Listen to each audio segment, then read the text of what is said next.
Good afternoon. I'm Emily Brown. And I'm Claudia DiTomaso, and this is UD News.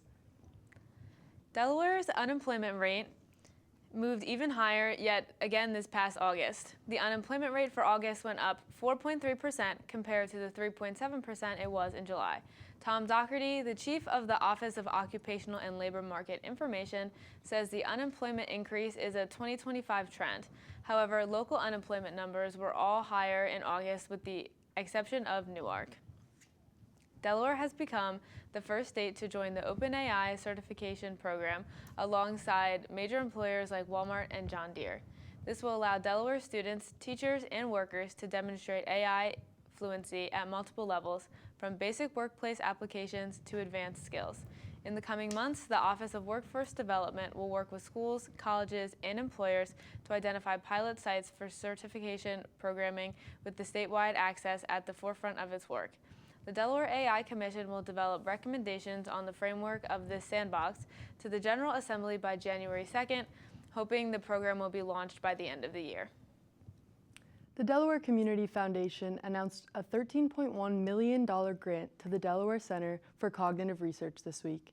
The new funding will vastly improve the scope and quality of their research, noting some improvements will be seen immediately.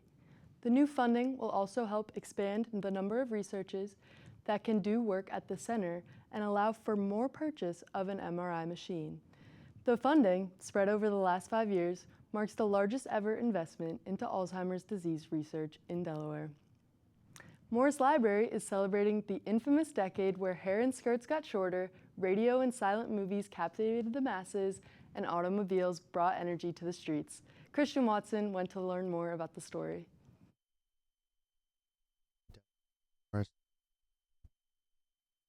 Come every year to study for an exam or do a project with friends.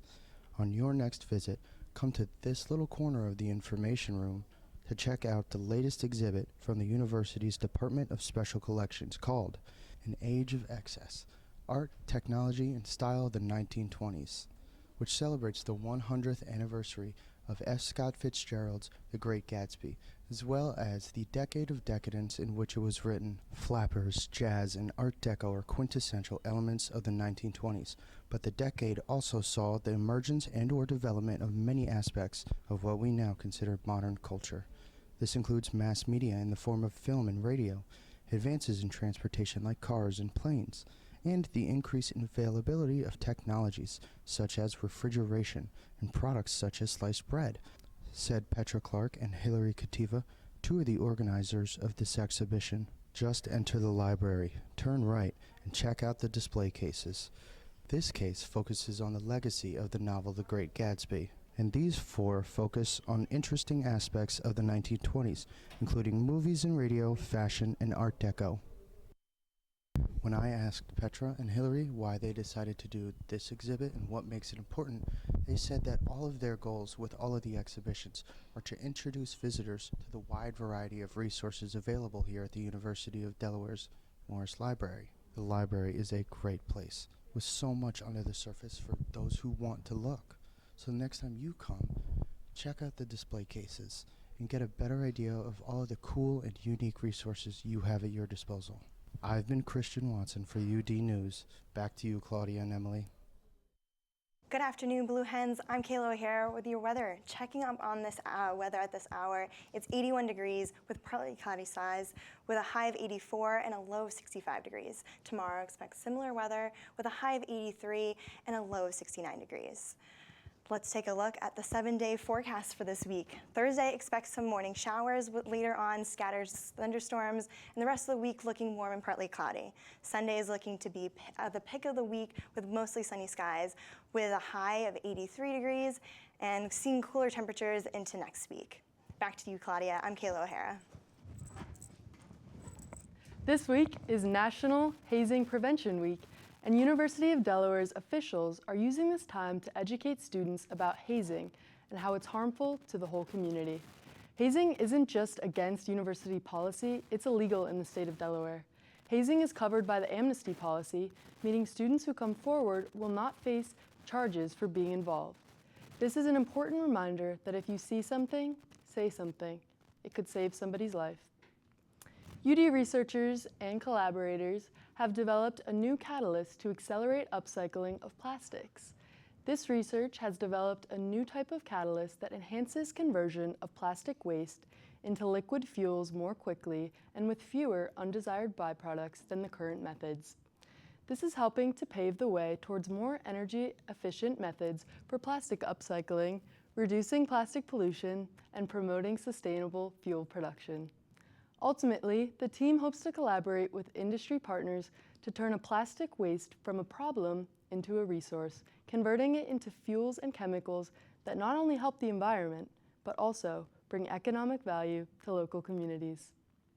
University of Delaware student Alina Sabir, a senior landscape architecture student, spent the summer with UD conducting undergraduate research on campus maintenance related to planting. The summer research is a part of the UD Summer Scholars Program. Through her research, Sabir identified and inventoried trees and plants at the Grove. This research will go into the university's first ever plan that focuses on the needs of plants to be used as a tool for the Department of Landscape Services. Now for your entertainment news. Netflix just dropped Avatar: The Last Airbender Season 2, continuing the live-action adaptation of the beloved animated classic. Over on HBO, The Last of Us Season 2 is trending big, bringing in new characters. As for our music lovers, Drake surprised fans this week with a brand new single, and Olivia Rodrigo just announced deluxe tracks for her hit album Guts. Plus, Beyoncé's Act 2, Cowboy Carter, is still topping charts, blending country and R&B. The book-turned-movie Summer I Turned Pretty series finale came out this past week. That's your entertainment update. And now for sports. Delaware football beat FIU, which was their first conference game of the season, and they won 38-16. One of our wide receivers, Kyrie Duplessis, was named the Conference USA Special Teams Player of the Week. Very exciting, especially because the Delaware just entered Conference USA. And he got this because of his performance during the game at FIU. He originally transferred from Coastal Carolina, and on his first ever punt return at the University of Delaware, he had a 68-yard touchdown return. But other sports at Delaware have also been doing very well. Women's golf were the runner-ups at the Nittany Lion Invitational. Field hockey beat Lock Haven 4-0. Women's tennis got victories in both singles and doubles in the Villanova and the UD Invite. 49ers defense end Nick Bosa out with an ACL tear. It happened during the first half of their game against the Cardinals. He will miss the rest of the season. Fortunately, no damage was made to the meniscus or ligaments, which is good for his rehabilitation. This happened during the first half of their game against the Cardinals. More for the NFL. There were two game-changing blocked field goals that occurred this Sunday. Blocked field goals don't happen very often in general, but the fact that they happened this close back-to-back was pretty eventful. During the game between the Eagles and the Rams, the Philadelphia Eagles actually blocked 2 field goals, but their second one was in the final play of the game. They blocked the field goal and scored, which resulted in them getting a 33-26 victory over the Rams. Not long after that, many viewers had just switched channels to tune into the Jets game, but the Jets blocked the field goal, and then it gave them a lead 27-26 over the Buccaneers with only 1 minute and 49 seconds left on the clock. The Buccaneers, however, did come back to win the game 29-27. But another very eventful game that has happened was last night, the Ravens and the Lions. Yeah. Personally, I'm from Baltimore, but it was a very sad game to watch. The Ravens and the Lions were neck and neck pretty much the entire game, but unfortunately the Lions did come in at the very end and win the game. I have to say, I am an Eagles fan, so do I really want either of these teams to win? I guess not, but just because of sort of like that underdog history that the Lions have had, I always say if the Eagles aren't winning, I would root for the Lions. I think that Jared Goff has had a very good season so far. 2 weeks ago, very good game. Last night, also had a very good game. So it's definitely nice to see them sort of like on the up a little bit more after being unsuccessful for so many years. Yeah, I'm really excited for the football season to come. It was an exciting kickoff, and yeah. I agree. All right. I think overall, so far this NFL season has been very eventful. I would say there has been a lot more upsets that typically haven't occurred.